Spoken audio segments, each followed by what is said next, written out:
kami dari kelompok gue akan menampilkan drama cerita rakyat yang berjudul Sasakala Talaga Warna. Sebelumnya, izin memperkenalkan diri, nama saya Restu Anggara Mawana Putra sebagai tokoh raja. Saya Natasha Pratiwi sebagai anak ratu dan raja. Saya Salvira sebagai tukang perhiasan. Saya Datanio sebagai penasihat. Saya Erlina sebagai ratu. Saya Mardian sebagai raja. Bagaimana kelanjutan? Dikisahkan pada zaman dahulu kala di Jawa Barat terdapat sebuah kerajaan yang bernama Kerajaan Kota Tanggehan yang dipimpin oleh raja yang arif dan bijaksana, yaitu Prabu Suwartalaya dan Ratu Purbamana. Rakyatnya hidup tenang, makmur, tentram, damai dan sejahtera. Namun sayangnya Prabu Suwartalaya dan Ratu Purbana belum dikaruniai seorang anak, sehingga ini menjadi kegelisahan sang Prabu Suwartalaya dan Ratu Purbamana. Sudahlah, jangan menangis terus. Jika masih seperti ini, aku jadi ikutan sedih. Gimana aku tidak sedih? Kita sudah bertahun-tahun menikah tapi belum dikaruniai seorang anak. Bunda, supaya Ratu Purbamana tidak sedih, bagaimana kalau mengangkat anak lagi? Barangkali bisa mengurangi kesedihan Ratu. Tidak, aku tidak setuju mempunyai anak angkat. Aku pun kurang setuju. Bagi kami, seorang anak kandung lebih baik daripada seorang anak angkat. Ratu Purbamana menangis terus. Sudah, jangan menangis terus. Aku akan pergi ke hutan dan berdoa supaya kita cepat diberikan seorang anak. Baiklah, aku juga di sini akan mendoakan supaya kita cepat-cepat dikaruniai seorang anak. Pergilah Prabu pergi ke hutan untuk bertapa. Di hutan, sang Prabu terus-menerus berdoa agar dikaruniai anak. Beberapa bulan kemudian, keinginan mereka terkabul. Ratu Purbana pun mulai hamil. Seluruh rakyat senang sekali. Mereka membanjiri istana dengan hadiah. 9 bulan kemudian, Ratu Purbana pun melahirkan seorang putri. Anak kita lucu dan manis ya. Iya, kita harus bersyukur karena kita sudah diberikan anak. Karena dia kelihatan lucu dan manis, bagaimana kalau kita beri nama dia Gilang Rukmini? Iya, aku setuju saja. Sesaat Raja Ratu sedang berbahagia, datanglah penasehat kerajaan.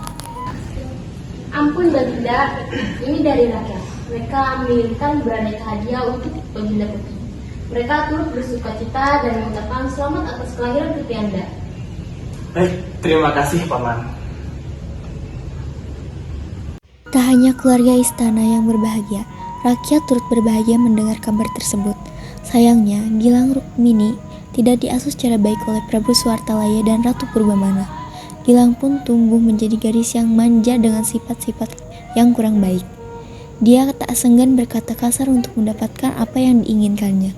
Walaupun begitu, baik Prabu Suwartalaya, Ratu Purbamana, dan rakyat sangat mencintainya. Hari berlalu, putri pun tumbuh menjadi gadis remaja tercantik di seluruh negeri. Dalam beberapa hari, putri akan berusia 17 tahun. Maka para penduduk di negeri itu pergi ke istana mereka. Mereka membawa aneka hadiah yang sangat indah. Prabu mengumpulkan hadiah-hadiah yang sangat banyak itu lalu menyimpannya dalam ruangan istana. Sewaktu-waktu ia bisa menggunakan untuk kepentingan rakyat. Prabu hanya mengambil sedikit emas dan permata. Ia membawanya ke ahli perhiasan.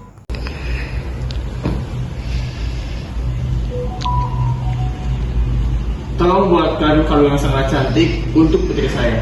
Dengan senang hati ya Bunda. Ahli perhiasan itu lalu bekerja dengan sebaik mungkin. Dengan sepenuh hati, ia ingin menciptakan kalung yang paling indah di dunia karena ia sangat menyayangi putri raja. Hari ulang tahun pun tiba. Penduduk negeri berkumpul di alun-alun istana. Kereta Ratu Purbamana pun datang. Orang menyambutnya dengan gembira. Sambutan pun terdengar ketika putri yang cantik jelita muncul di hadapan semua orang. Semua mengagumi kecantikannya.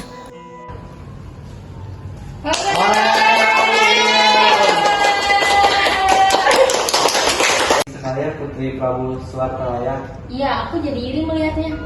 Prabu lalu bangkit dari kursinya. Kalung yang indah sudah dipegangnya. Kemudian, Putriku tercinta, Gilang Rukmini. Hari ini adalah hari ulang tahunmu. Kupersembahkan kalung yang adalah pemberian rakyat yang mencintai dan menyayangimu. Mereka bersukacita atas kedewasaannya dirimu hari ini. Sekarang, terimalah kalung pemberian ini. Kalung apa ini? Aku tidak menyukainya. Kalung ini sangat jelek. Kamu tidak boleh seperti itu. Benar saja. Aku tidak menyangka kalung indah seperti itu dilemparkan begitu saja oleh Putri Baginda. Kalung yang indah pun rusak, emas dan permata tersebar di lantai. Seluruh rakyat yang hadir terkejut. Tak seorang pun berbicara, suasana hening. Tiba-tiba Ratu Purbana menangis melihat perilaku putrinya. Rakyatnya pun mengikuti menangis melihat Ratu Purbana menangis. Akhirnya semua pun meneteskan air mata hingga istana basah oleh air mata mereka. Dari mana ini?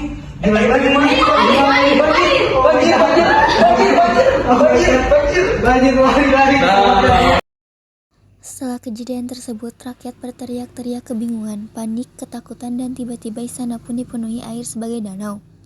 Lalu danau itu makin membesar dan menenggelamkan istana. Kemudian terciptalah sebuah danau yang sangat indah. Nama danau itu kini dikenal sebagai Telaga Warna. Warna itu berasal dari bayangan hutan, tanaman, bunga-bunga, dan langit di sekitar telaga. Namun, orang mengatakan warna-warna itu berasal dari kalung Putri Gilang Rukmini yang berasal di dasar telaga.